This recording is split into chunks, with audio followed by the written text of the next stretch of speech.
হঠাৎ করে এসেছিল একটা পার্সেল, কোনো কথা নেই বার্তা নেই, হঠাৎ করে এসেছে, তাই আমি বুঝতেই পারছিলাম না যে এই পার্সেলটাতে আসলে কী এসেছে। আমি অনেকগুলো পার্সেল একসাথে অর্ডার দিয়েছিলাম, তো এটার মধ্যে কী আছে ওটা জানার জন্য দেখো আমি কিন্তু লাফ দিয়ে উঠে পড়েছি। যদিও প্রথমে কিন্তু এই পার্সেলটা এসেছিল তোমাদের দাদাভাইয়ের হাতে, তো সে কিন্তু খোলেনি, সে আমাকেই দিয়েছিল খোলার জন্য, কারণ পার্সেল খুলতে কিন্তু আমার বেশ মজাই লাগে, কিন্তু বুঝতেই পারছি না এর মধ্যে কী রয়েছে। এইদিকে তাড়াহুড়ার চোটে কিন্তু আমি কেচি নিয়ে বসতেও ভুলে গেছি, মানে যা করব হাত দিয়ে করব, অত টাইম নেই কাঁচি আনার জন্য।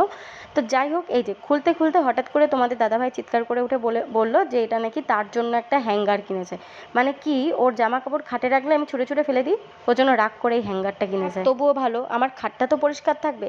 যাই হোক, হ্যাঙ্গারের কালারটা দেখে আমার এত রাগ হচ্ছিল, মানে ভালোই লাগছিল না, আমার একদম পছন্দই হয়নি। তারপরে কী সব লেখা ছিল, এবার ইনার আর তস সইল না, ইনি কিন্তু আমার হাত থেকে কাড়া মেরে এটা নিয়ে নিল, এবার নিজেই খুলবে বলে।